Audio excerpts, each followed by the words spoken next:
KPK sebagai lembaga yang istimewa karena ditugaskan untuk memberantas segala tindak korupsi, kolusi, dan nepotisme di Indonesia. Oleh karena itu, jika ada pemberitaan terhadap lembaga anti rasuah ini, maka akan langsung dipantau oleh publik, terutama saat tes wawasan kebangsaan yang harus dilakukan oleh semua pegawai KPK sebelum mereka menjadi ASN. KPK merupakan lembaga negara, sehingga wajar jika pegawai-pegawainya diangkat jadi abdi negara. Seorang ASN yang baik harus antipati terhadap radikalisme, terorisme, organisasi terlarang, sayap kiri, dan lain-lain. Sehingga jika ada TWK, maka ini adalah saringan yang amat baik untuk mengetahui apakah mereka setia pada negara atau jangan-jangan simpatisan organisasi teroris. Pengangkatan para pegawai KPK jadi ASN sesuai dengan prosedur, yakni harus dites wawasan kebangsaan. Setiap CPNS harus mengerjakan soal-soal dalam TWK, bukan hanya pegawai KPK saja.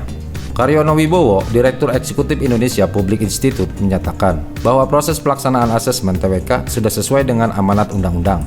Dalam artian, pengangkatan mereka sudah memiliki payung hukum yang kuat dan sesuai dengan aturan di Indonesia.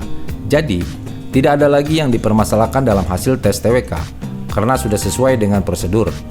Jika para pegawai KPK diangkat jadi ASN tanpa ujian, maka adalah sebuah pelanggaran, karena aturannya tiap orang yang mau jadi abdi negara harus menjalani tes wawasan kebangsaan dan lolos dengan hasil yang memuaskan.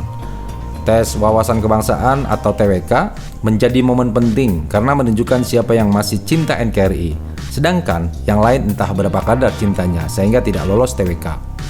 Lagi pula, materi soal juga menanyakan tentang nasionalisme, keberagaman, pluralisme, dan apakah para pegawai KPK terlibat radikalisme dan organisasi terlarang.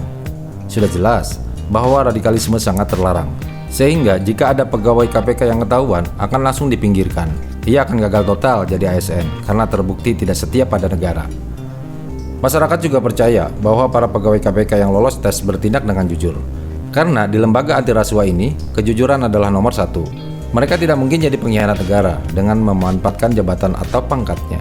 Tes wawasan kebangsaan adalah salah satu cara seleksi agar tahu siapa saja pegawai KPK yang loyal.